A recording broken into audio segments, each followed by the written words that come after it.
so many times that my first name sounded strange on his lips. Not strange in a bad way, just strange. Valery gestured for a waiter to approach. He had a bottle of red wine already in hand, and he poured 2 glasses from it without being asked, one for me and one for her. "I took the liberty of ordering this for us," she said. "How thoughtful of you," I replied dryly. "No wine for Jericho?" "I prefer that my employees don't drink alcohol."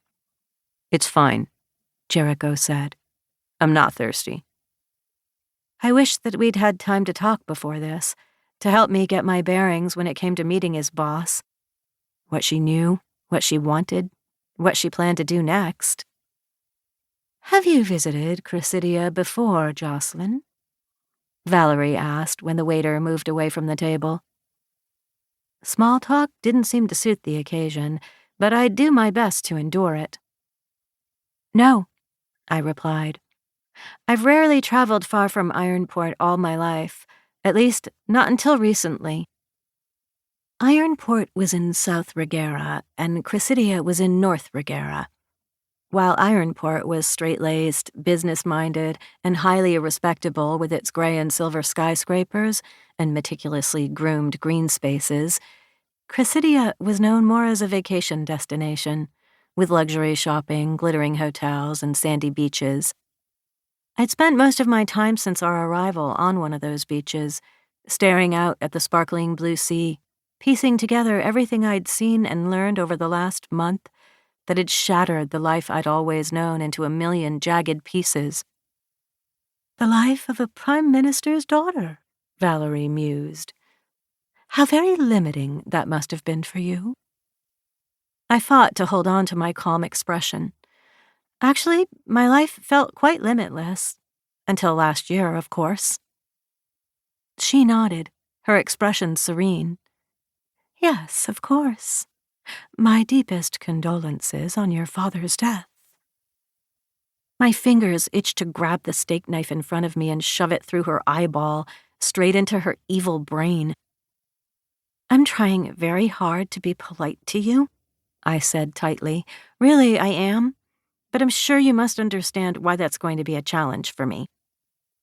She studied me for a moment, a glass of wine poised in her perfectly manicured hand.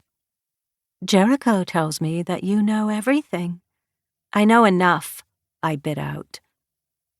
Then I chose to ignore her and focus on the black cart for a moment while I gathered my poise and control again. "Where have you been for the last 5 days?" I asked him bluntly. Jericho blinked, his jaw tense. "There was something I needed to take care of." "What?" His black eyes flicked to mine, a silent warning in their depths. "Something." "I needed Jericho to retrieve this for me," Valery said as she reached into her handbag to pull out an object which she placed on the table. It was a small golden box covered in geometric etchings. My breath caught at the sight of it, and my confused gaze shot to Jericho. "You may explain," Valery said to him with a casual wave of her hand.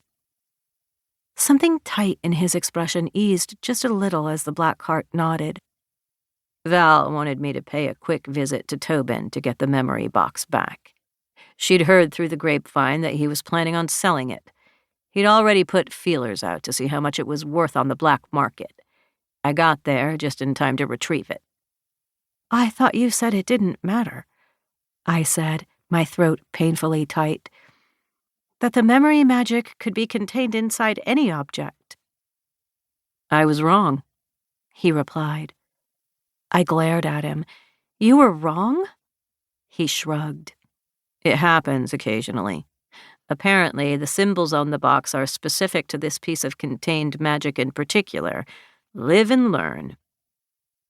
I realized then that the black leather coat Jericho currently wore was the same one that Tobin, a Queen's Guard who secretly worked for Valery, aka a traitor to the Empire, had forcibly taken from him.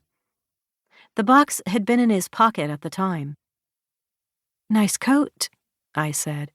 "It sure is," he agreed.